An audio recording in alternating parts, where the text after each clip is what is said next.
Hi friends, నేను సంతోష్ కుమార్. ఈ video 10th class 8th chapter similar triangles నుండి. అయితే ఈ వీడియోలో మన టాపిక్ వచ్చేసరికి ఎక్సర్సైజ్ 8.2 నుండి first problem and second problem అయితే కంప్లీట్ చేసుకుందాము. ఇక్కడ ఫస్ట్ ప్రాబ్లమ్లో మళ్ళీ 2 క్వశ్చన్స్ ఇచ్చారు. అందులో ఫస్ట్ క్వశ్చన్ ఇది. In the given figure angle ADE is equal to angle B. So మనకు ఒక ఫిగర్ కూడా ఇచ్చారు. యాంగిల్ ఏడిఈ అంటే ఏడిఈ. సో యాంగిల్ ఎక్కడ ఫామ్ అవుతుందండి? డి దగ్గర. So ADE equal to B. ఈ యాంగిల్ ఈక్వల్ అని ఇచ్చారు.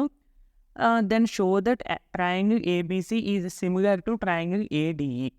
మనం సిమిలారిటీ కండిషన్ ఏదైనా రెండు ట్రయాంగిల్స్ సిమిలర్ అని చూపించాలి అంటే మనం అట్లీస్ట్ ఆ ట్రయాంగిల్స్లో ఉన్న రెండు యాంగిల్స్ ఈక్వల్ అని చూపిస్తే సరిపోద్దండి. ఓకేనా? So in triangle ABC and ADE ఈ రెండు సిమిలర్ అని చూపించాలి కాబట్టి ఆ రెండింటిని కన్సిడర్ చేశాను. Angle B is equal to angle D. అంటే యాంగిల్ డి అంటే ఇది. సో ఈ రెండు ఈక్వల్ అని చెప్పి మనకి ఇచ్చారు. క్వశ్చన్లోనే ఇచ్చేసారు, అందుకనే గివెన్. సో మీకు ఇంకా డౌట్ ఉంటే దీన్ని సెపరేట్గా వేసుకోండి, ప్రాబ్లం ఏమీ లేదు. So this is B and C and A. Okay, ఈ పెద్ద ట్రయాంగిల్. ఇందులోనే చిన్న ట్రయాంగిల్ ఇది D, A and A. So ఇప్పుడు ఈ రెండు ట్రయాంగిల్స్ మనం సిమిలర్ అని చూపించాలి అంటే ఈ రెండు ట్రయాంగిల్స్లో ఉన్న రెండు యాంగిల్స్ ఈక్వల్ అని చూపించాలి. సో ఇక్కడ ఆల్రెడీ మనం ఒక యాంగిల్ ఈక్వల్ అని చూపించాం. Angle B is equal to angle D. ఇంకొక యాంగిల్ ఈక్వల్ అని చూపించాలి. సో ఇక్కడ చూసుకుంటే ఈ రెండు ట్రయాంగిల్స్కి కామన్ వెర్టెక్స్ లేదా కామన్ యాంగిల్ అనేది ఏ కింద ఉన్నది. సో ఈ యాంగిల్ ఎంత ఉంటే ఇది కూడా అంతే ఉంటుంది. So therefore angle A is equal to angle A since it is a common angle. By AA criterion. AA means angle criterion.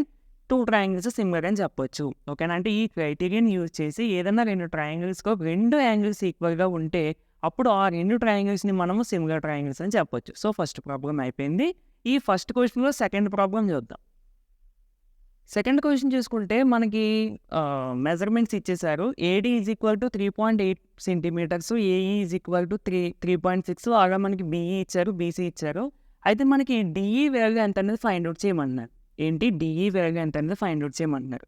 So firstly నేను ఇక్కడ 2 ట్రయాంగిల్స్ ఇచ్చారు కదండి. ఈ 2 ట్రయాంగిల్స్ మనం ఆల్రెడీ సిమిలర్ అని చూపించేసాము. ఈ ట్రయాంగిల్. సో నేను ఇందాక సెపరేట్ చేసి వేసాను. ఇదేమో పెద్ద ట్రయాంగిల్ అండ్ ఇదేమో చిన్న ట్రయాంగిల్. ఓకేనా? దీన్ని అంటే చూడడానికి ఒకే షేప్లో ఉన్నట్టుగా మనం వేసుకుందాం వీటిని. అంటే ఈ విధంగా వచ్చేలాగా ఈ యాంగిల్ ఈ చివరికి వచ్చేలాగా దీన్ని కూడా మనం కొంచెం మార్చితే కనుక, సో దీన్ని నేను ఈ విధంగా మార్చుకున్నానండి. అంటే నేను ఈ మెజర్మెంట్స్ ఏవి చేంజ్ చేయలేదు, యాంగిల్స్ ఏమీ చేంజ్ చేయలేదు. జస్ట్ పొజిషన్ అనేది చేంజ్ చేశాను అంతే. అంటే ఇప్పుడు ఫర్ సపోజ్ ఇది ఇలా ఉంది అనుకుంటే దీన్ని ఇలా రొటేట్ చేశాను. అంటే దీన్ని ఇటుపక్క వచ్చేలాగా, ఈ అటుపక్క వెళ్ళేలాగా. ఓకేనా? ఇప్పుడు చూడండి రెండు ఒకేలా ఉన్నట్టున్నాయి. ఇలా నేను ఎందుకు చేశాను అంటే sides corresponding sides are proportional అని మనం చెప్పుకోవచ్చు. అంటే రెండు ట్రయాంగిల్స్ సిమిలర్ అని చెప్పినప్పుడు కరస్పాండింగ్ సైడ్స్ మనం వేసుకోవడానికి ఈజీగా ఉంటుంది. ఇలా ఒకే రకంగా ఉంటాయి. ఇలా ఉంటే మరి కొంచెం కన్ఫ్యూజింగ్గా ఉంటుంది అని చెప్పి ఈ విధంగా వేసాను అనమాట. ఓకేనా? సో ఇప్పుడు రాయండి. We show the sins triangle ABC is similar to triangle ADE. Therefore, corresponding sides are proportional. Corresponding sides are proportional అనొచ్చు, లేదంటే corresponding sides are in the same ratio అని కూడా పిలవచ్చు. Okay, first AB by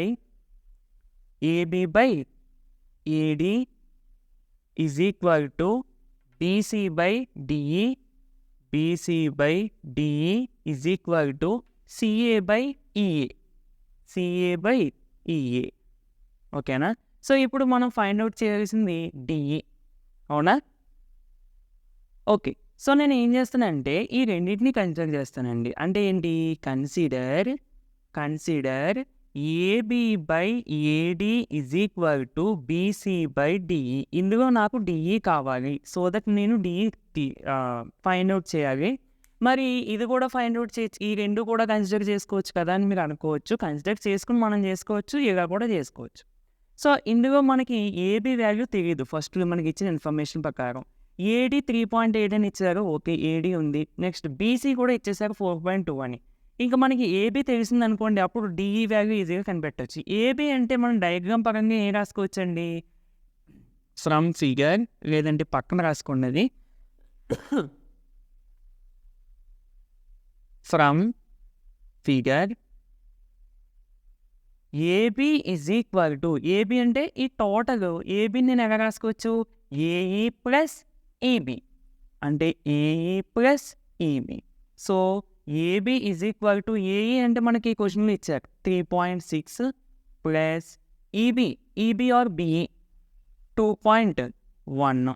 so AB is equal to 3.6 plus 2.1, 3.6 plus 2.1. సింపుల్గా అన్ని edition చేసేటప్పుడు point కింద point వచ్చేలాగా చూసుకోండి. ఆన్సర్గా కూడా అదే పొజిషన్లో పాయింట్ వచ్చేస్తుంది. 6 + 1 అంటే 7, 3 + 2 అంటే 5, అంతే అయిపోయి. సో మనకి ఏబి వాల్యూ ఎంత వచ్చిందండి, 5.7 అంతే. సో ఇప్పుడు ఈ వాల్యూస్ తీసుకొచ్చి ఇందులో సబ్స్టిట్యూట్ చేయండి. ఏబి అంటే 5.7 ఏడి, ఏడి అంటే మనకి క్వశ్చన్లోనే ఇచ్చారు 3.8, that is equal to BC అంటే 4.2 డిఈ. డిఈ మనకి తెలియదు, అదే మనకి ఫైండ్ అవుట్ చేయాల్సింది. సో నేను ఆల్రెడీ చెప్పాను 5.7 3.8. ఈ విధంగా న్యూమరేటర్లోని ఒక డిజిట్ ముందే పాయింట్ ఉండి డినోమినేటర్లో ఉన్న వాల్యూ కూడా ఒక డిజిట్ ముందే పాయింట్ ఉంటే మనం డైరెక్ట్గా 57/38 అని రాసుకోవచ్చు. సేమ్ ఉంటేనే సేమ్ పొజిషన్లో. సో ఇవి 19 టేబుల్లో 3 టైమ్స్ క్యాన్సిల్ అండి, అండ్ అది 2 టైమ్స్ క్యాన్సిల్, లేదంటే 3 టేబుల్లో క్యాన్సిల్ చేసి 3 టేబుల్లో అవుతుంది, 19 టేబుల్లోనే అవుతుంది. సో 19 టేబుల్గా చూసుకుంటే 19 3 × 57, 19 2 × 38. So 3/2 is equal to 4.2 D.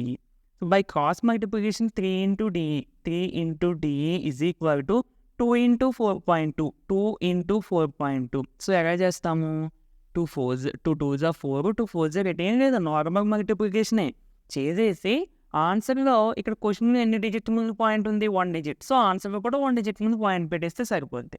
So 3 × DE is equal to 8.4. Next మనకి ఏమవుతుందండి, డిఈ కావాలి మనకి. సో 3 డిఈని ఇంటూ చేస్తుంది, అటు సైడ్ ట్రాన్స్పోజ్ చేస్తే డివైడ్ చేస్తుంది. So DE is equal to 8.4/3. ఇలా కూడా సింపుల్, అంటే ఒక డెసిమల్ నెంబర్ని ఒక నార్మల్ నెంబర్తో డివైడ్ చేసినప్పుడు కూడా మనం ఈజీగా చేయొచ్చాగా. అంటే ఫస్ట్ 3ని 84th పాయింట్ లేదనుకుని డివైడ్ చేసేయండి. 3 2s are 6, రిమైండర్ 2. సో 4 మనం కింద రాసుకుంటే 3 8s are 24. సో జాగ్రత్త చూడండి, 84ని 3తో డివైడ్ చేస్తే 28 వచ్చింది, అవునా. ఇప్పుడు 8.4ని 3తో డివైడ్ చేస్తే ఏమొస్తుంది అంటే సింపుల్, ఇక్కడ పాయింట్ ఏమీ లేదు కాబట్టి డైరెక్ట్గా నెంబర్ వచ్చేసింది. సో ఇక్కడ కింద దాంట్లో పాయింట్ ఒక డిజిట్ ముందు ఉంది ఇటు సైడ్ నుండి, అంటే ఆన్సర్లో కూడా ఒక డిజిట్ ముందు పాయింట్ వస్తుంది. So 2.8. So that is equal to 2.8. Therefore DE is equal to 2.8 సెంటీమీటర్సే కదా, ఓకే, సెంటీమీటర్స్. ఓకేనా ఫ్రెండ్స్, నీట్గా అయితే నోట్ చేసుకోండి. ఓకే, ఇందులో second question, the perimeters of the 2 similar triangles are 30 centimeters and 20 centimeters. If one side of the first triangle is 12 centimeters, determine the corresponding side of the second triangle. ఇక్కడ 2 similar triangles ఉన్నాయని చెప్పారు. Actually figures అనేవి క్వశ్చన్లో ఇవ్వలేదండి, ఓకేనా. 2 similar triangles ఉన్నాయి అనేది మనకి ఇచ్చారు, అండ్ అందులో ఫస్ట్ ట్రయాంగిల్ యొక్క పెరిమీటర్ అనేది 30 సెంటీమీటర్స్, సెకండ్ దాని యొక్క పెరిమీటర్ 20 సెంటీమీటర్స్ అని ఇచ్చారు. If one side of the first ట్రయాంగిల్లో ఏదో ఒక సైడ్ 12 సెంటీమీటర్స్ అని అన్నారు length, determine the corresponding side of the second triangle. అంటే ఇప్పుడు మనం ఫస్ట్ ట్రయాంగిల్లో ఒక సైడ్ 12 సెంటీమీటర్స్ అని చెప్పాం కదా, సెకండ్ ట్రయాంగిల్లో ఈ సైడ్కి కరస్పాండింగ్ సైడ్ యొక్క లెంత్ ఎంత అని అడుగుతున్నారు, ఓకేనా. అన్ని సైడ్స్ అడగట్లేదు, ఇచ్చిన సైడ్ యొక్క కరస్పాండింగ్ సైడ్ యొక్క లెంత్ ఎంత అనేది అడుగుతున్నారు. సో నేను ఫస్ట్ 2 సిమిలర్ ట్రయాంగిల్స్ ఉన్నాయని ఇమాజిన్ చేసుకున్నాను. ఏబిసి ఒక ట్రయాంగిల్, పిక్యూఆర్ ఒక ట్రయాంగిల్. అందుకనే లెట్ అని ఎప్పుడైతే రాసామో అది మనం అనుకుంటున్నట్లు లెక్క, ఓకేనా. క్వశ్చన్లో ఇచ్చిన ఇన్ఫర్మేషన్ కాదు. క్వశ్చన్లో ఇచ్చిన ఇన్ఫర్మేషన్ అంటే క్వశ్చన్లో ఇచ్చిన క్లూ అయితే మనం గివెన్ అని రాస్తాము, బట్ మనం ఓన్గా ఇచ్చిన ఇన్ఫర్మేషన్ బట్టి క్రియేట్ చేసుకున్న కాన్సెప్ట్ని లేదా ఫామ్ చేసిన డయాగ్రామ్స్ని లెట్ అని అనుకుంటాం, ఓకేనా. Let the 2 similar triangles be triangle ABC and triangle PQR. Given these 2 triangles are similar, ఎందుకంటే perimeter of the 2 similar triangles అని అన్నారు కాబట్టి, సో అక్కడ క్లియర్గా mention. Next perimeter of the triangle ABC, first triangle perimeter 30 centimetres, second triangle యొక్క perimeter 20 centimetres అని ఇచ్చారు. Next let corresponding side of the AB is PQ. So corresponding side యొక్క length కనిపెట్టాలి కదా. ఇప్పుడు ఒక సైడ్ యొక్క లెంత్ 12 సెంటీమీటర్స్ ఇచ్చారు కదా. సో అది నేను ఈ సైడ్ అని అనుకుంటున్నాను. ఇప్పుడు సెకండ్ ట్రయాంగిల్లో దీనికి కరస్పాండింగ్ సైడ్ అంటే ఏమవుతుందండి, ఇదే కదా. Corresponding is nothing but same పొజిషన్లో ఉన్న సైడ్స్ అన్నమాట. సో దీని యొక్క లెంత్ మనం ఫైండ్ అవుట్ చేయాలి, అది ఇప్పుడు మన గోల్. ఇక్కడ ఇంపార్టెంట్ ఫార్ములా ఏంటంటే in similar triangles ratio of the perimeters is equal to ratio of the corresponding sides. ఈ ఫార్ములా కొత్త ఫార్ములా అండి. అఫ్కోర్స్ చాలా మంది స్టూడెంట్స్ తెలియకపోవచ్చు. సో ఇలా ఏంటంటే ఒక్కో ప్రాబ్లం నుండి కొన్ని కొత్త కాన్సెప్ట్స్ నేర్చుకుంటూ ఉంటాం, ఓకేనా. Ratio of the perimeters is equal to ratio of the corresponding sides. So corresponding sides అంటే మరి 3 సైడ్స్ ఉన్నాయి కదా, మనం ఏది తీసుకోవాలి, ఏదైనా తీసుకోవచ్చండి, ఏ రేషియో అయినా. ఎందుకంటే ఏ రేషియో తీసుకున్నా ఈక్వల్గా ఉంటుంది, ఎందుకంటే రెండు సిమిలర్ ట్రయాంగిల్స్ కాబట్టి. బట్ మనకి ఈ సైడ్స్తో పని లేదు ఇక్కడ, ఓన్లీ 2 సైడ్సే. అందుకని నేను ఏం చేస్తానంటే జాగ్రత్త చూడండి. రేషియో ఆఫ్ ద పెరిమీటర్స్ అంటే perimeter of triangle ABC by perimeter of triangle PQR is equal to ratio of the corresponding sides అంటే AB బై PQ. అఫ్కోర్స్ మీరు దీన్ని ఈక్వల్ టు పెట్టి BC బై QR అని రాసుకోవచ్చు, ఈక్వల్ టు పెట్టి CA by PR అని రాసుకోవచ్చు, but మనకి యూజ్ లేదు కదా.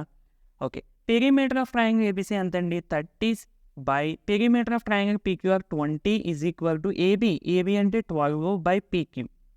సో క్రాస్ మల్టిప్లికేషన్ చేసేయండి, 30 into PQ, 30 PQ is equal to 12 into 20, 12 into 20. So 30కి ఇంటూ చేస్తుంది, అటు సైడ్ ట్రాన్స్పోర్ట్ చేసేస్తే మనకి డివైడ్ చేస్తుంది. So PQ is equal to 12 into 20 by 30. So 0 cancel, లేదంటే 10 టేబుల్లో 2 టైమ్స్ 3 టైమ్స్ క్యాన్సిల్. నెక్స్ట్ 3 టేబుల్లో ఇది 4 times cancel. So 4 into 2 8. Therefore PQ is equal to 8 centimeters. That is the corresponding side అని నార్మల్గా రాస్తాయి. ఓకేనా ఫ్రెండ్స్. సో ఇది friends video నచ్చితే తప్పకుండా లైక్ చేయండి. ఇలాంటి మరిన్ని వీడియోస్ కోసం మన ఛానల్ని సబ్స్క్రైబ్ చేసుకుని డైలీ ఫాలో అవడానికి అయితే ట్రై చేయండి. సో నా కాంపిటేటివ్ ఎగ్జామ్స్ సంబంధించి maths short cuts, tricks and కొన్ని కాన్సెప్ట్స్ కూడా నేను ఇన్స్టాగ్రామ్లో చేస్తూ ఉంటానండి. ఇన్స్టాగ్రామ్ పేజ్ యొక్క లింక్ అనేది డిస్క్రిప్షన్లో ఇస్తాను, ఒకసారి చెక్ చేయండి. నచ్చితే తప్పకుండా ఫాలో అవ్వండి.